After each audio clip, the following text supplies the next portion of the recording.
Ladies and gentlemen, it is Wednesday night, September 16th, 2015. We are back. I am joined by my amazing co-hosts, Damien and J3, and you are watching or will be listening to the Mock and Roll Show. We're happy to be here alongside our special guest, a previous guest, and obviously one of our favorites because we keep having him back, or he just won't say no to us because he feels bad. We're joined by Anthony Grace from FFChamps.com and ESPN Radio, the Lehigh Valley. So, Anthony, welcome to the show again, of course. Hello, everybody. Yo. All right, so, guys, the promised land is here. We are back. The football season, the NFL season has started, and we had an awesome first week of football. By the way, speaking of which, Damien, I think it's pretty appropriate that in the Mock and Roll League, you and I tied. I've never tied. What the hell? How does that happen? It's you know what? It's fitting though, isn't it? It's fitting for our entire friendship. It really is. Yeah. Although usually you would win by bench points, I guess. Yeah, that's true. Anyway, guys, listen. Let's get right down to business. Tonight's show with this esteemed panel, which I use that very loosely, I guess you could say. Good. We're gonna talk about some predictions, and we're not gonna sit here and make individual predictions. Instead, I've got a list of questions that I'm gonna run through this panel. We're gonna discuss them. Tonight we're gonna focus on the AFC, and these are gonna basically be season-long predictions. We're gonna document them, and we'll see how they are as the season goes on versus what our predictions are. And then also, whatever time we have left tonight, we're going to talk about some studs or duds or champs or chumps, I guess Anthony said, whatever you want to call them. We're going to talk about some week one performances, fantasy performances, and discuss, were they legit? Was it just a mirage? And it's going to be different going forward. So anyway, we'll be talking about that. Guys, let's get right into the questions. Let's not waste any time because that's not what we do here on this show. You ready? No, we actually do that. That is actually what we do. Oh, we waste time? Yeah. Okay, guys, we're going to take a 5-minute nap, and we'll be right back. Anyway, let's get to it. Johnny, since you want to be such a smart-ass, let's do this, buddy. First question comes to you. Okay. All right, so the answers, and you can elaborate, but ultimately the answer here is going to be it will happen or it won't happen, okay? Here we go. We're going to start with the AFC East. Johnny, the New England Patriots. The New England Patriots will have a fantasy star this year, not named Brady, Gronk, or Edelman.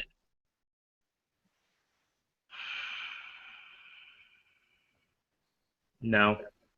No? No. No? Damien? Johnny, I like that. I like that pause there. I like that pregnant pause. I'm going no. No? Anthony? Define star. A guy who will finish as a 1 or 2 fantasy relevancy. With fantasy relevancy. Let's say a 1. Let's say a guy who jumps and breaks out and is a low-end 1 or a mid 1. A guy who's unexpected. Maybe it's LeGarrette Blount. Maybe it's a top 12 player, like a top 12 player at that position. Yes, Yeah. top 12. Yeah. Top 12, no. Not going to happen for the Patriots. No? All right. So mark him down. Everybody's no. I agree. No. But I thought it'd be worth throwing out there to see what you guys said. Damien, I'm coming to you. The New York Jets.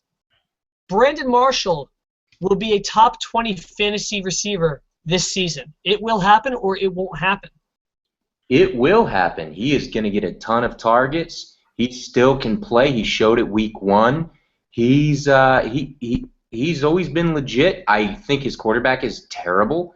His quarterback Fitzpatrick has a pop gun for an arm, but He's got the best beard in the league, and you don't even say a word about that. He's got a good beard. I'm going yes. All right, and by the way, listen, I think Johnny and I, we've talked about this. Anthony, I don't know if you agree, but real quick, side note, Fitzpatrick, I think the Jets lucked out here.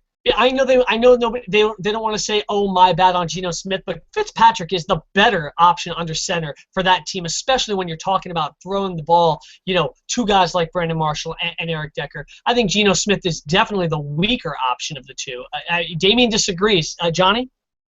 Yeah, I've never been a Geno Smith fan. Or I've never really been impressed with his NFL presence. Listen, I think a lot of his draft stock when he got drafted was based off a handful of games at West Virginia, especially the one game he threw for like 8 touchdowns. Yeah. Yeah, he just really hasn't shown it. Like, he shows flashes, but you can say that about everyone. I think the more consistent player is Fitzpatrick, to be honest.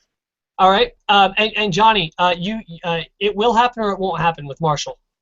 It will, just because, other than Decker, who else is there? We were just off the air, and we'll come back to this later on, obviously, when we get to the next segment, but we were just talking about that with another receiver, actually. Anyway, Anthony, it comes down to you, man. It's going to happen or it's not going to happen? Yeah, it'll happen. It's going to be close, but it'll happen. And what are your feelings? If you're running that franchise, who would you rather have under center? Oh, well, I wouldn't mind Fitzpatrick over Geno Smith. They made a big mistake taking Geno Smith. I hate when NFL teams feel like they have to take a quarterback if they're in one of those top slots. I know it's the most important position, but I feel like it's a waste of a pick. If you're not 100% sure this guy has a chance to be a franchise, like, you can't even guarantee he's going to be a franchise anymore. So if you're not even 100% sure you have a chance at a guy, don't waste a pick on a quarterback like Geno Smith or Jamarcus Russell or guys like this who you just aren't going to turn into NFL products. Fair enough. I agree 100%. By the way, so Damien, that's yes across the board. And then Anthony, coming right back to you. This is a fill in the blank. There's only a couple of these. Fill in the blank, guys. The standout fantasy pass catcher for Ryan Tannehill this season will be who? It's going to be Jarvis Landry. It's definitely going to be Jarvis Landry, and I don't know how close it's going to be. Devontae Parker, good-looking rookie, guy that could be a stud in the future. Kenny Stills brought in to be a deep threat, but Jarvis Landry is going to get a lot of targets, a lot of passes, going to be looked for in the red zone to score touchdowns too. So he's going to do everything. He's going to be a 3-trick pony in that offense. Well, Damien, before I come to you with this, Anthony, and I guess I would say this to all of you guys. I just want to say that I think Landry is definitely the choice. I think he's without question going to lead that team in targets. Yeah. It wouldn't shock me if Jordan Cameron ended up beating him out by a touchdown or 2. Depends on the red zone situations. That would shock me. Yeah? Okay.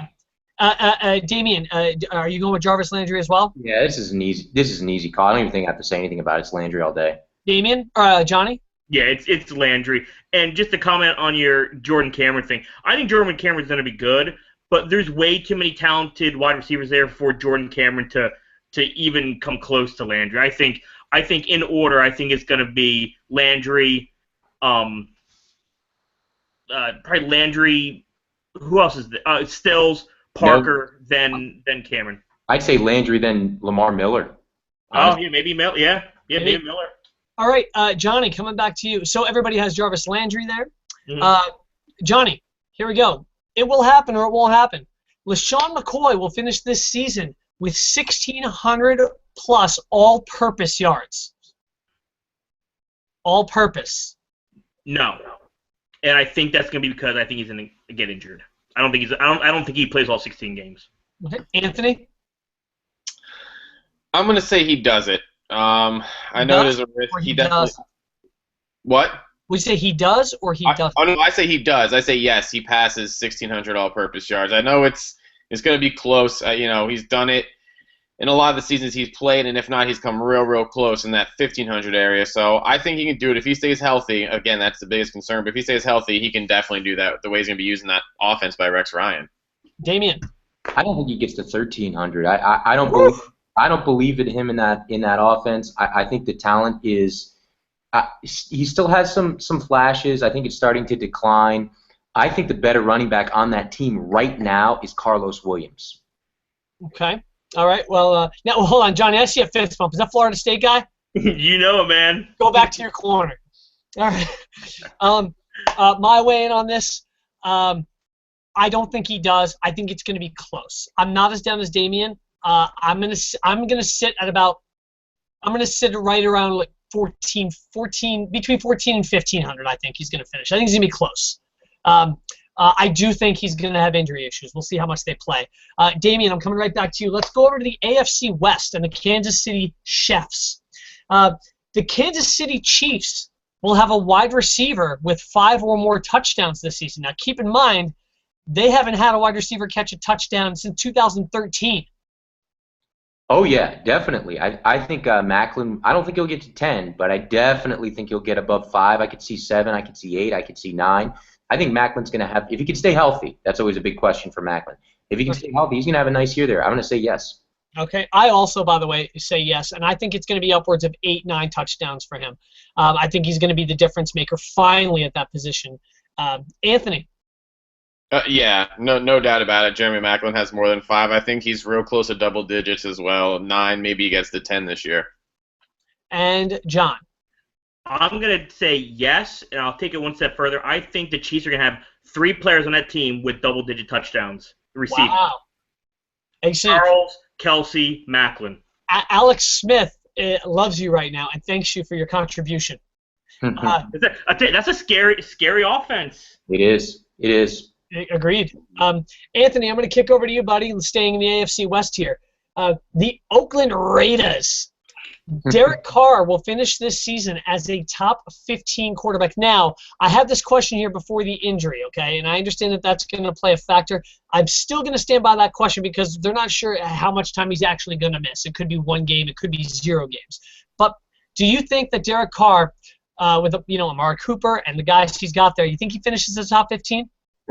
Healthy, all 16 games or not, I still don't think he finishes top 15. I think he'd be close. I think he's definitely a good option as a mid to low level QB2 in like a 2-quarterback type league, but he's not a guy you're going to pick up and start very frequently this year. Maybe on a bye week fill-in if you're looking for somebody and you're desperate, but I just don't see him having too many real big games. Even with Amari Cooper, they're going to get a chemistry going eventually, but it's not going to happen that quickly. So not top 15.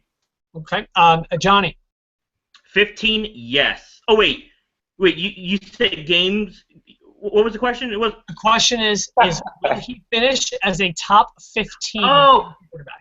I thought you said 15 touchdowns thrown this year. Then I said, no. Yeah, he'll throw 15. No, Johnny, I could throw 15 touchdowns. No, he will not be a top 15 quarterback. Damian? I'm gonna go one step further. I don't think he finishes as a top 25 quarterback this year. I do not. Even if I don't believe in Derek Carr one bit. I think he's gonna hold Amari Cooper down this year. I don't think he's a good NFL quarterback. This year, try the next 3. I don't think ever he'll be a good NFL quarterback. Wow. I'm with Johnny. All right. Well, I will say I do not think he finishes as a top 15. I do think he finishes as a top 25. Johnny, I'm coming over to you, buddy, with a discussion piece that we'll be talking about a bit later on. Let's go to the Denver Broncos. Peyton Manning will throw 35 or more touchdowns, and then the side addition to this is, and he will remain a top 5 fantasy quarterback at the end of this season. He will finish in the top 5 fantasy quarterbacks. So first, do you think he'll have 35 or more touchdowns? And second, do you think he'll be in the top 5 at the end of the year? God, I hope. I know you have him in both leagues. I hope he does, man. Take the emotion out of it, man. No emotions, Jay. No emotions. No, I don't think that he does. One, your 2-part question. No, I don't think he throws 35. I think he's high 20s. Maybe he'll hit the 30 mark. I don't think he's getting to 35. And no, I don't think he's gonna be a top 5 quarterback because there is just such a talent pool of quarterbacks out there, and I just think he falls outside that pool. Listen, and we'll get into it later, and I'll kind of tell you my kind of feeling on and where he stands, but no to both of those. Okay, Damian. I know how you feel already. You know how I feel. I'm going to say no. I'm going to say I don't think he's going to be a top 10 quarterback this year. I think he'll be top 12. Oh, my God. I think he'll be top 12. I don't think he'll be top 10. Honestly, I don't. Listen, Anthony, I don't want to speak for you. I'm going to assume that you're with these guys. Is that correct? Yeah, I'm not as down as Damian. I would that's say, what I was going to ask. I would say finishing in that like 6 to 8 quarterback range. I mean, maybe he sneaks in and ends up number 5, but I just don't see. He's gonna have to string together some really, really good games, and I just don't see it happening this year for him. Alrighty, and you know what, Anthony, I'm going to swing right back to you. Last team in the AFC West, San Diego Chargers. Who do you think I'm going to ask you about? I'll give you one guess. Keenan Allen. Keenan Allen will finish north of 80, 1,008. It will happen or it won't happen. Jesus. Well, after the melee of Sunday, I'm going to have to go ahead and say yes. Now, you changed your answer from what, because I ran this one by you. You did. I figured he's getting more targets with Antonio Gates. I think that number, he's not getting 17 a week. But he'll be close to double digits every week. And after Gates comes back, maybe it drops down. But if he has 4 really big weeks like this, even if he drops down to 9 targets a game, 10 targets a game, he's still just going to shatter that 80 catch mark. So I'm going to say, yeah, he does. He hits those numbers. All right, Johnny. 80, 1,008. 80, 1,008. Yes on eclipsing 80. Oh no, yes. it's just. Go ahead. Oh, go ahead. I don't think he gets 8. I don't think he gets 8 touchdowns. That's a no. Okay. But do you think he gets the first? Then no. Okay, then no. Then I don't. Because Okay. I don't think he meets all those numbers. Okay, Damien. Johnny, you're a smart man. I'm going no. Here's why. I'm going to drop a quick knowledge burger on you guys. Keenan Allen's longest depth of target from Sunday's game against the Lions was 18 yards. He's the same guy from 2014. He was covered by Rasheed Mathis, who cannot play cornerback anymore in this league. He was open all day against a weak cornerback. Phillip Rivers always finds the open guy. He was open. He was targeted 17 times. Anthony's 100% right. He's not going to get targeted 17 times every single game. He won't get to 8 touchdowns. He'll get to 1,000 yards and 80 catches. I'm going no. Okay. Stevie Johnson. What's that? Stevie Johnson. Stevie Johnson, man. Anyway, that's another conversation. You mean Keenan Allen 2.0? Yeah. Yeah, Damien, I'm going to come right back to you. And this actually works great with that Broncos question. So if you don't think Peyton Manning is going to finish as a top 5 fantasy quarterback, then this next question might be the answer to that question, buddy. Damien, I'm coming to you. We're going to the AFC North and the Pittsburgh Steelers. Does Ben Roethlisberger finish this season as a top 5 fantasy quarterback? Oh, that's a good question. I know. That's all I have, bro. Yeah, that's such a good question. Yes, he does finish as a top 5 quarterback. I think he gets just to 5. I wouldn't be surprised if he was at 6. But yeah, I'm going to say yes. All right, Anthony. I'm going to say no. He does not finish as a top 5 quarterback. He had a big year last year. I just don't. Those 2 huge games in there with 6 touchdowns, it's not happening again. So I don't think he finishes inside the top 5. He'll be close, but again, probably in that 6 to 8 range for him as well. All right, and Johnny. No. No. For the reasons Anthony just said, I think he's right between 6, 7, 8, that range. All right. To those of you who said no, I'm going to ask you a very simple side question. No explanation. I just want a quick answer. Then who replaces Peyton Manning in the top 5, John? In the top 5, Tannehill. And Anthony? Matt Ryan. Okay. Both guys that I'm not sure I buy as far as that goes, but I think those are good answers for sure. Okay, so Johnny, let's come over to you here. Let's talk about the Baltimore Ravens. Here we go. Justin Forsett will be the only Baltimore Ravens player to finish in the top 15 at his the respective fantasy positions, not counting defense and special teams, of course. Top 15. He'll be the only Raven to finish in the top 15 in fantasy at between their quarterbacks, their receivers, their running backs. No, I think Steve Smith will get there. I think he'll be probably 14, 15. Okay, so no. And Anthony? I say Forsett is the only one to finish in the top 15. All right, Damien, I thought you'd like this question in particular. I love this question. I admit, I'm just going out on limbs for every one of these questions. I don't think Forsett becomes a top 15 running back this year. I don't see it. I think top 20. I don't think he's top 15. So I'm going to say no because I don't think anybody on that offense will be top 15 this year. Well, then you're going to like the next question, and I'll spin it right back to you. Let's take this. You like to really beat down guys who you're down on. Let's talk about a team that you can beat down on. Here we go. If you don't think anybody in the Ravens, Damien, is going to finish in the top 15 at their position, then my next question to you is, does anyone on the Cleveland Browns finish in the top 20? That is such a good question. Thank you. The only guy I could see with a potential of doing it is Duke Johnson. I don't know that he will. I don't know he can stay healthy. I'm going to say no. No, Johnny. If Duke Johnson started the year, yes, as the starting running back, but he just ain't not getting enough playing time. I'm going to say no. All right, Anthony. Nope, not even close. No, I hate I Cleveland. agree. I came up with that question thinking about how I just would not want to take anyone on the Browns at all. Nope. Let's see. Go ahead and raise your hand if you want the next question. Next guy, come on. Who wants it? All right. Thank you guys. Johnny. Jeremy Hill. Oh, this is a two-part question. Okay. Jeremy Hill will be a top 5 fantasy running back at the end of 2015, and in doing so, will unseat blank from the top 5. Yes, he will, and I think he's going to unseat Eddie Lacy. Nope, I changed my answer. I changed it. Adrian Peterson. I just thought of it. You took your hand off the chess piece. No, Adrian Peterson you're going with? Yes, and AP. All right, Damien, jot that down. Damien, I'm going to come right to you with this one. Or can I give you my answer first? Yeah. Okay.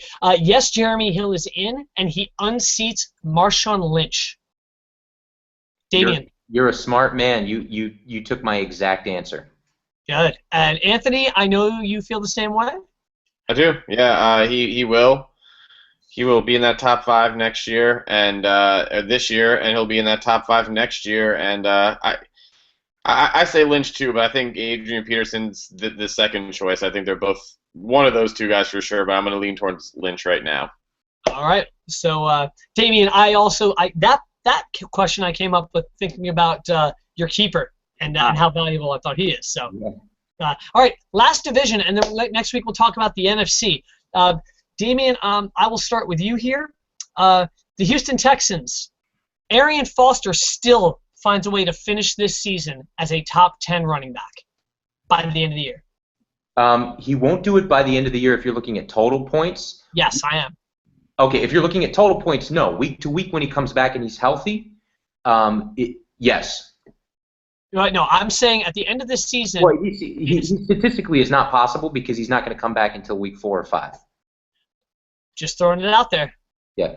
You know what I mean? So I guess technically, by the letter of the law of your question, no. But I think when he does come back, he will be top 10 as long as he stays healthy. Okay. Anthony? Yeah, no, he's not going to finish top 10 when he comes back. And Johnny? No. Okay. All right, Johnny, I'm going to come right back to you. Now, I'm going to amend this question, seeing as what already happened in week 1, and I'm going to change it. Initially, I had this question posed as week 4, but the little bastard sort of screwed me up here. So, Johnny, ready? Marcus Mariota will be owned by at least 40% of all ESPN fantasy teams by this weekend. Yeah, I think more than that, to be honest. But yeah. Okay, Damien? Yeah, he will. He's a guy who he threw 4 touchdowns. He looked great. I'm not buying on it just yet. You guys know I'm not the guy who's late to the party. I look at week 1 and I'm like, this is the new reality. I make snap judgments. Mariota, I'm waiting. I don't buy it yet. All right, Anthony. Yeah, I think it does happen, but I don't think it should happen. I agree with Damien. He looked great, but he didn't play that great of a defense either. So let's see what happens when he plays a decent defense. He's got a couple nice corners coming up against him with Cleveland this week. So let's see how he throws against them and go from there. Okay, real quick, Damien, I want you to add over and under to this, ready? Or however you want to do it. Anthony, I'm coming right back to you. Marcus Mariota, he throws more touchdowns or more picks by the end of this season? Touchdowns. Damien? Touchdowns. Johnny? Touchdowns. I'm going to say picks. Whoa. So, No way. Hey. He's not. I'm not saying by much. I think it's going to be like 21 and 23. Yeah, he's just not an interception guy. He's a smart quarterback. Yeah. Anthony, TJ Yeldon will finish with more fantasy points than all Jaguars wide receivers not named Allen Robinson. Oh yeah, yeah, no question about it. They're using him already since week 1. They're going to continue using him. He's the guy they want there. He's that bell cow guy that can just play every down, and they feel comfortable with him. It looks like so he will definitely score more points than everyone not named Robinson. Damian, he finishes with more points than all Jaguars wide receivers not named Allen Robinson combined. You know I have to go bold here, Sean. I always go bold. T.J. Yeldon finishes with more fantasy points than all Jaguars wide receivers, including Allen Robinson. I'm saying yes. I hate you for that one. I know you do, but I have to be honest. Johnny. Yeah. Are you going to go as far as Damian? I'm trying to make an argument for Rashad Jennings or Rashad Green, but I can't. There is none. Do it. Wait, was Rashad Green a null? What? Yes. You want to ask the question? Damn it! Listen, if there's if I'm high on a obscure player name, just assume he's a Seminole. That's all you How's Winston working out for you, buddy? All right, next question. We're not talking NFC yet. Johnny, I'm going to come right back to you with the last team question of the night. And by the way, guys, thank you for answering these so quickly. I'm hoping you guys all enjoyed them. The last one, Johnny, comes to you. It's from the Indianapolis Colts. Frank Gore will finish with more fantasy points than Coby Fleener and Andre Johnson combined. I'm going to say no. This is my favorite question on the list. I'm going to say no, he doesn't. Okay. I think Andre Johnson has one foot in the grave, but I think he'll be okay. But I'm going to say no because I like Coby Fleener. I think Coby Fleener's going to have a good year, and I think with him and Andre Johnson, I think they outscore Frank Gore. Damian thinks they've already put 6 shovels full of dirt on Andre Johnson.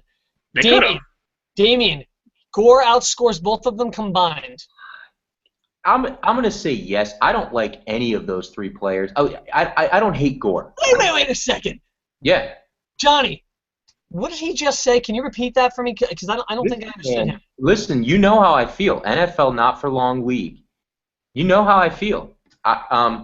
You know what? I think Gore will come close to 1,000 yards. He's gonna get a bunch of bunny touchdowns. Gore's gonna outscore. Gore's gonna outscore him. I'm not super down on Gore.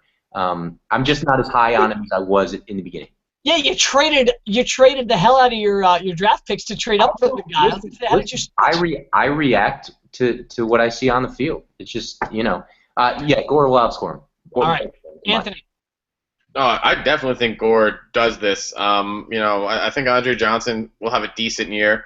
I think Coby Fleener can have an okay year, but a lot of mouths to feed in that passing offense. Dante Moncrief got himself a lot of targets this weekend. I think he had 11 targets from Andrew Luck. So behind T.Y. Hilton, that led the team. So if he continues on that way, Frank Gore could do it. But I think Frank Gore has a tremendous season overall. I think he could finish as a top 5 running back by the time the year's over. Wow. I have something to add. Yes. In my mind. He went to Miami, John. Relax. No. That's not what I'm saying. In my mind, I thought I heard you say Dwayne Allen, not Coby Fleener, so that's my excuse. I think he does outscore Coby Fleener and Andre. If you said Dwayne Allen, I'd say no. No. I specifically did not use Dwayne Allen. So basically, what he's saying is, will Frank Gore outscore Coby Fleener this year? And it's yes. All right. Listen, so you have all the answers there. By the way, I'm going to say yes as well, reluctantly, but I'm going to say yes. So there you go. There's our AFC questions. By the way, if you're listening to the show, or you listen to the podcast, or if you're watching live, I should say, follow us on Twitter and Instagram at Mock and Roll Show. We're also on Facebook.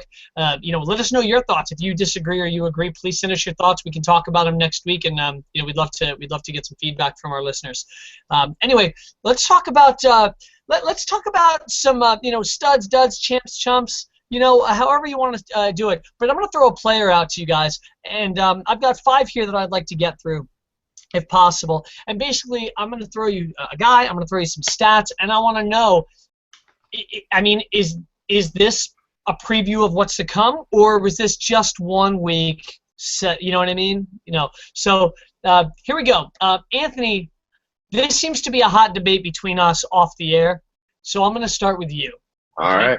Yesterday, Denver Broncos quarterback Peyton Manning, or excuse me, not yesterday, but over the weekend, week 1, Peyton Manning threw for 175 yards, 0 touchdowns, and a pick. He had 5 fantasy points in week 1 against a Baltimore Ravens defense that really brought their game.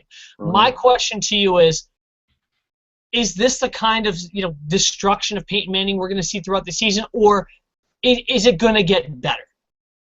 It's not going to be this bad every single week. He's not going to, not throw for a touchdown all year, just continue throwing for interceptions and no touchdowns. He's going to have, 300-yard games. He's going to have 4 touchdown games throughout the season, but the days of him doing that every single week in and week out, like you can count on like clockwork, are definitely over. So, yeah, he's going to have some of these thrown in there. He's going to have some good games, but he's going to probably be mediocre, come year's end with how he finishes when you average everything out. Over or under 32 touchdowns, Anthony? It's a good number. I'm still gonna say over, but it's gonna be real close to. I'm between 30 and 35, but I'll say over 32. Okay, Damien. Of course, off the air, I know your feelings on this, but Damien, your thoughts. I don't think Peyton Manning is. Peyton Manning, Johnny shared with me off the air, Peyton Manning gets it done with his mind. He still has that. He's the best anticipation thrower in the NFL. No question. Omaha. But here's the thing. He's in a Kubiak offense that's asking him to do things that he can't do. Eventually, one of 2 things is going to happen. And actually, one thing's going to have to happen. Kubiak's going to have to bend and put him back in the shotgun. When he does, Peyton Manning will definitely look better. Here's the problem. Manning can't throw post routes anymore. He can't throw it outside. He doesn't have the arm strength, so defenses play him differently. He won't get to 32 touchdowns this year, I think, because he's so good mentally that he's not going to embarrass himself out there, but I don't want him on my fantasy team this year unless I got him in the 7th or 8th round and I can play him in matchups, and nobody drafted him there. He was grossly overdrafted. Yeah, Johnny feels the same way. Johnny didn't want him on his team. That's why he took him on both teams. Johnny, your thoughts on Peyton Manning? I'm mildly concerned. I'm not panicking yet. I think he'll still be good. I think he's better than probably half the quarterbacks that are in any given league. I think he's still going to be around that 6-7 quarterback line. Like I said, Peyton Manning is still Peyton Manning. Him being probably the smartest quarterback that our generation will see. I think he'll figure out a way to get it done. He'll will his way to, I think, right around 30 touchdowns. He's going to throw more picks this year because, like Dane pointed out, he can't throw that post route, doesn't have the arm strength. But he's gonna get it in the hands of his playmakers, Demaryius Thomas. He's going to get it into C.J. Anderson's hands. He's going to get it into Emmanuel Sanders' hands. Owen Daniels is going to get he's going to make Owen Daniels look relevant again. Okay. But like I said, I am mildly concerned, but I'm still rolling with him in all my leagues. Got to go with him. And because, by the way, Johnny, I didn't mention this before, and I love the hashtag. I love the hashtag you have up right now.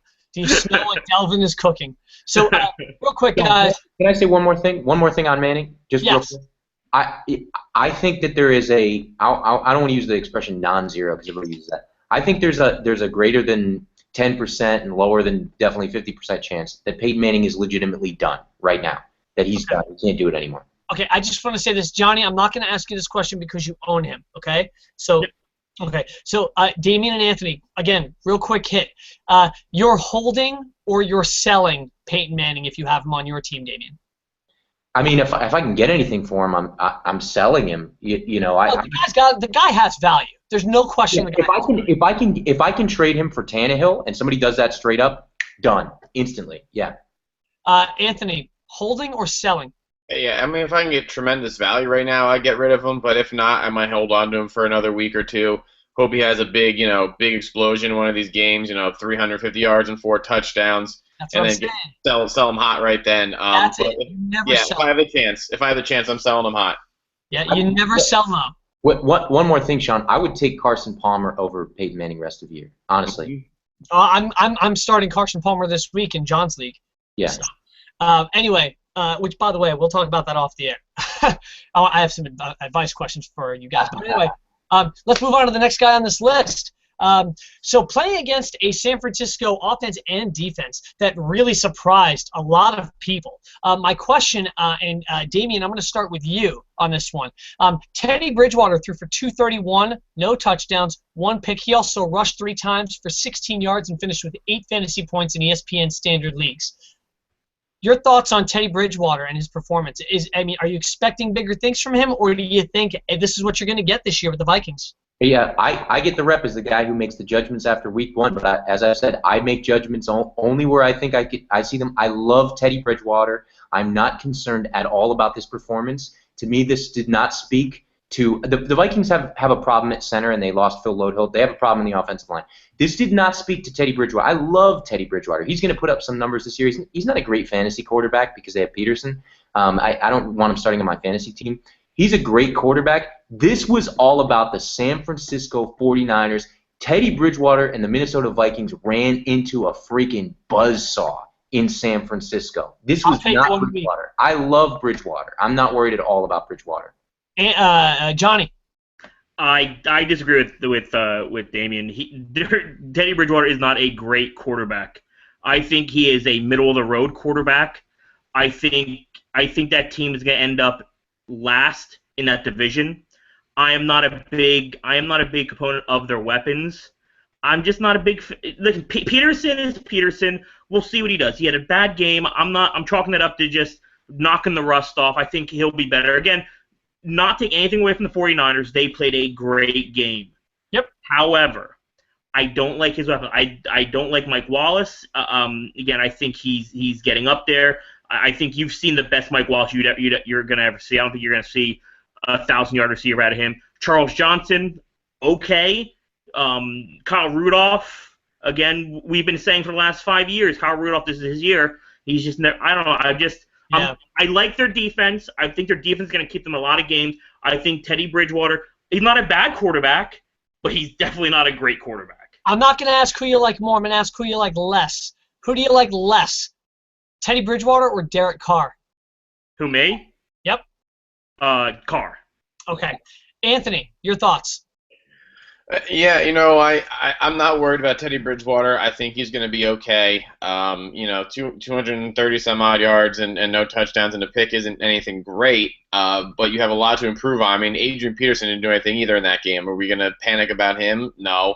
We're going to give him time to get involved. He'll be okay. Everything will get back in line. A lot of people – I just don't really – I don't take a lot of stock of anything in week 1 because things change. I mean, I got to wait for 2-3 weeks and see what trends and what doesn't trend. So I don't take a lot out of it. I think Bridgewater's better than Carr. I think if one of these second-year quarterbacks finishes top 15, it's Teddy Bridgewater. He's got a lot of weapons. He's got Adrian Peterson, which is going to help him, and that defense is a great defense right now. So I'm not panicking yet. Again, I just don't take out a lot out of week 1. You can't.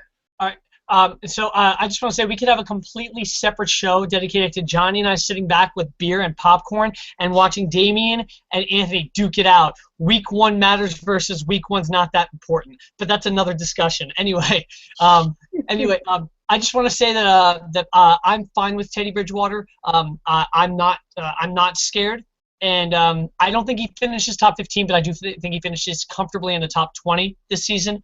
But Johnny, I'm actually on the opposite side. I actually like the weapons he has. I think it's going to fit his play style. I think it's going to fit the kind of quarterback he is. But it's yet to be seen. You know what I mean? We got to see what happens this season. Moving on. Let's go to. We're talking about bad performances. Let's talk about great performances. Let's talk about Carlos Hyde of the San Francisco 49ers, the guy who pulled a spin move that was so good, I audibly said, whoa, and thought that somebody hit the B button on their Xbox controller, okay? Carlos Hyde, 26 carries, 168 yards, 2 touchdowns. After week 1, he is the #1 ranked running back in fantasy football with 29 points according to ESPN Standard. So, Anthony, I'm coming back to you. What do you make? What do you make of it? Great week. We're not going to expect this every week out of him. He's not going to rush for 2,000 yards this year. It's just, not going to happen. He's going to have a good year. He's going to be the focal point of that offense. I don't have faith in Colin Kaepernick whatsoever. I didn't before this year, and the fact that he got outgained in yards by a running back and he couldn't throw for that many yards is embarrassing for him. No one in that receiving core does a lot for me, so I think Carlos Hyde is going to do a lot of things. And the most impressive number in that stat line was the 26 touches he got. They're going to use him a lot this year. You can't trust Reggie Bush.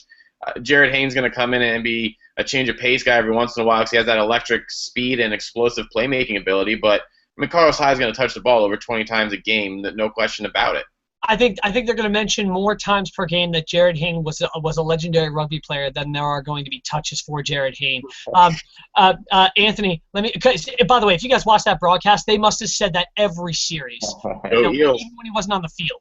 In fact, by the way, a side note: those of you who are thinking about getting Madden, Madden Ultimate Team, there's these legendary players you can unlock, right? Like legit legends. One of them is a Jared Hayne card. I don't know why. Anyway. Anthony, I did have a quick question for you here. Does Carlos Hyde sneak into the top 10 this year? Ooh. It's a run-first offense? Yeah.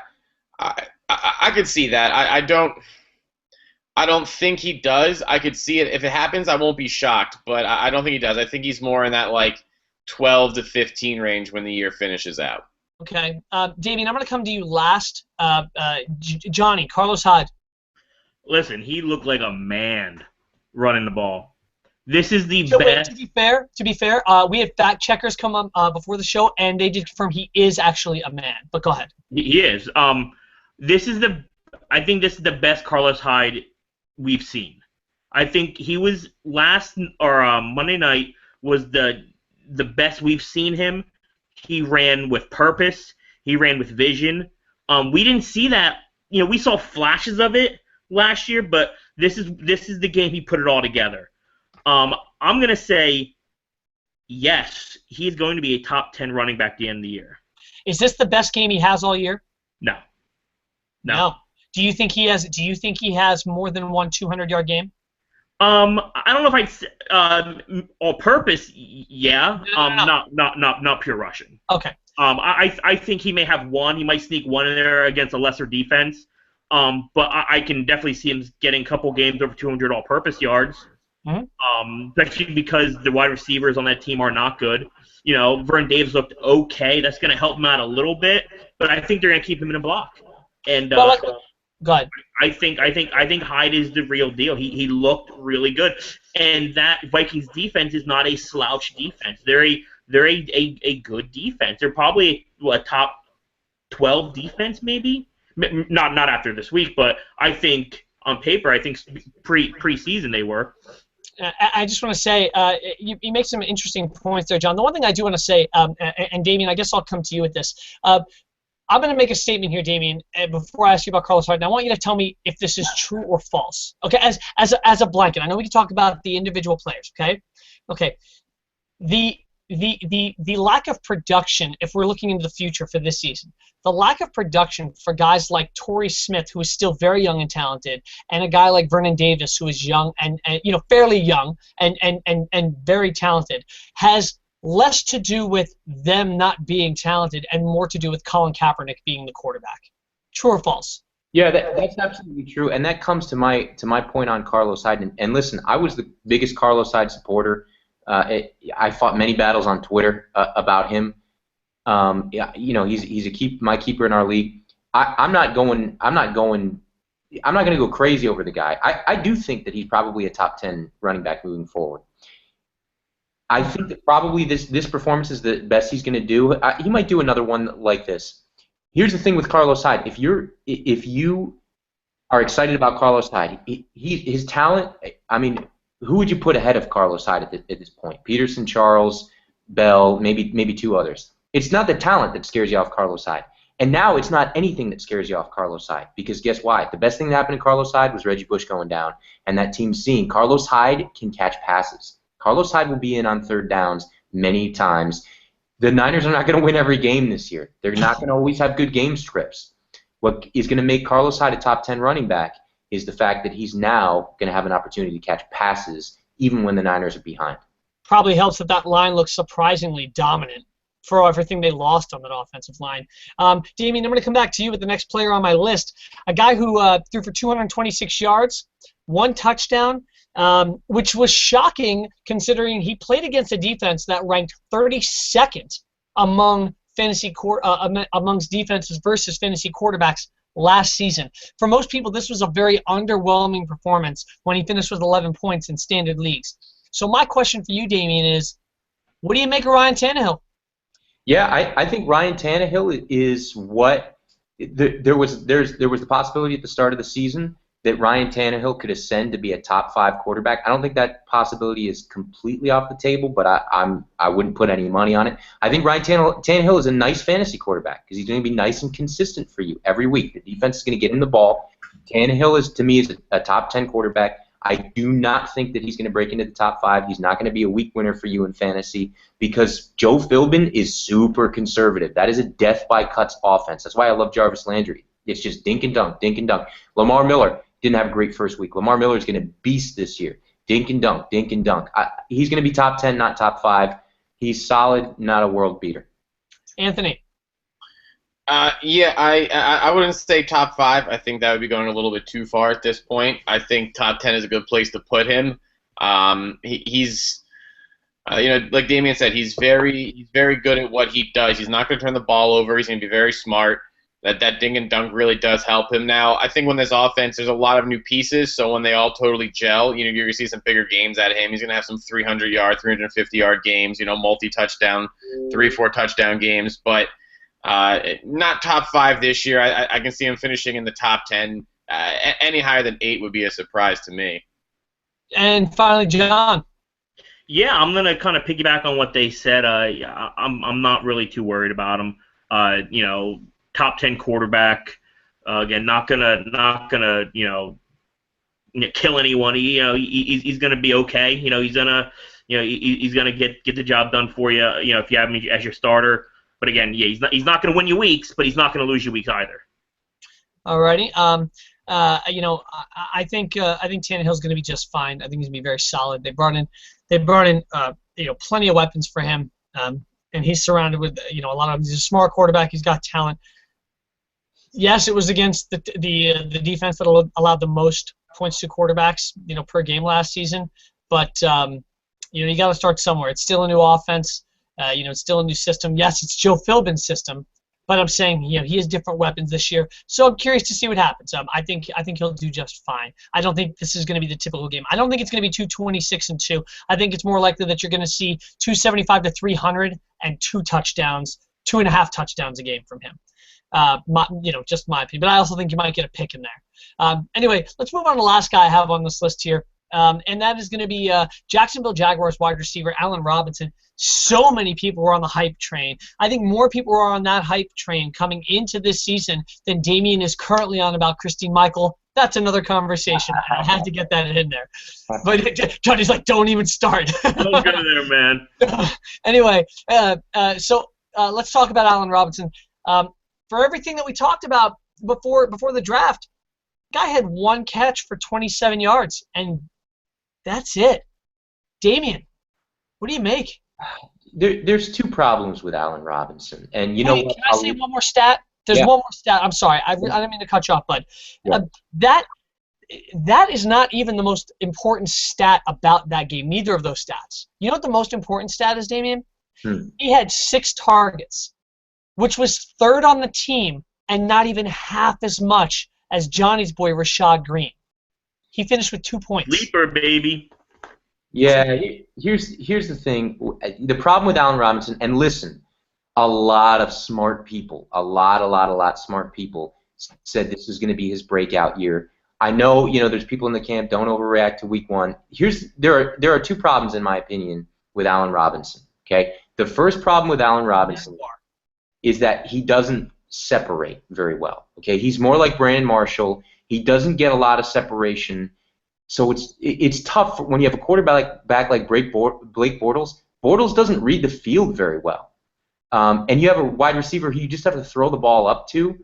I don't know, man. I'm not feeling great about Allen Robinson. When he's against lesser corners, I think he's going to do well. But when he's against guys, like the Panthers have two really nice cornerbacks. I think it was Josh Norman who was covering him up. Josh Norman shut him right down. I'm nervous about Allen Robinson. I got to be honest. Anthony. Yeah, I'm not sold on him yet. I think that offense is going to be more focused on T.J. Yeldon at this point. I think maybe when Julius Thomas comes back and can take a little bit of pressure away from Allen Robinson, get him a few more open looks, that'll help him a little bit. But I'm not 100% confident that he can do the things that people were projecting before the season started. So I don't think that Rashad Green, becomes the number one receiver there. I mean, 7 catches out of those 13 targets for 28 yards. So if he's catching 7 balls for 28 yards, that doesn't do anything for me either. You know what I mean? So Allen Robinson's still going to be the number one there. Again, Green, Marquise Lee, these guys don't scare me. Allen Hurns is a deep threat. So Allen Robinson will be the focal point of that passing game. And when Julius Thomas comes back, it'll only help Robinson. But I'm just not in love with him like a lot of people are. Johnny, before you answer that question, Anthony made me think of something. I'm gonna ask you and only you. And that question is, when Julius Thomas comes back, who do you think finishes with more points at the end of the season, Allen Robinson or Julius Thomas? Julius Thomas. Okay, and then go ahead. What are your thoughts on Robinson? The reason being is if you watch some of this game, Bortles did not look good. He has happy feet. He looks very indecisive. That's why I think Rashad Green got a lot of those targets, is because he's running those shorter routes. He's trying to get rid of the ball, and it doesn't help that I don't think that team is very good. They're rebuilding, which is fine, because I think they are rebuilding. But yeah, I think if Robinson can't get off of coverage, it's going to be a very long year for him. It's going to be I agree with you very guys. long year. And go ahead. No, and there's a lot of, again, a lot of small mouths to feed. There's not one big guy, but it's going to be death by paper cuts. You're going to see Julius Thomas get a bunch of touches. Rashad Green's going to get some. You're going to see Allen Hurns get his deep ball. You're going to see Robinson get some. It's just going to be a lot of, T.J. Yeldon. It's just a lot of people to try and get the ball to. And with Bortles being a young quarterback, being kind of on the run a little bit, he's then trying to drop it off to the Julius Thomases, the T.J. Yeldons, people close to the line to try and get someone in space to do something. I'm very scared for Allen Robinson owners. Yeah, well, I have to be hopeful because I drafted a guy. I guess what happens. Anyway, listen, guys. This show was moving 100 miles an hour tonight, and everybody had a lot of great insight. And I want to thank you guys for everything here. And I do have one last question for you guys that I want to get your insight on.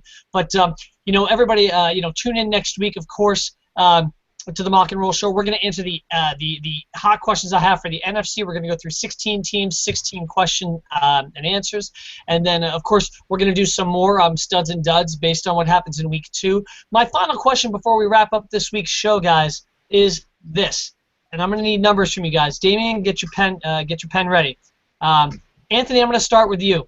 Des Bryant is out now. 6 to 8, 8 to 12, depending on what you're listening to, what you're reading. The question isn't about Des Bryant. The question is, in Des Bryant's absence, what is your prediction for this weekend for Terrence Williams? Ooh, numbers for Terrence Williams. Let's see. I think he has a good game. Obviously, they're going to be throwing a lot. The Eagles' secondary still is nothing special. It's a little bit better, but that's not much. So I think Terrence Williams can do. What? Catches, yards, and touchdowns. I'm going to say he goes 7 for 85 and a touchdown. Damien. I'm going to say Terrence Williams will go. I'll say he'll get 5 catches for 60 yards, no touchdown. I think Cole Beasley finishes the game with more yards and more catches than Johnny. I think he will have 300 yards and 4 touchdowns on 84 catches. For the season. No, for next week. I know you hate the Eagles. No, but I like Terrence Williams because he's on my team. Don't get emotional. No. Honestly, I think he gets 6 catches, I'm going to say he's going to break the 100-yard mark. I think he'll get one score.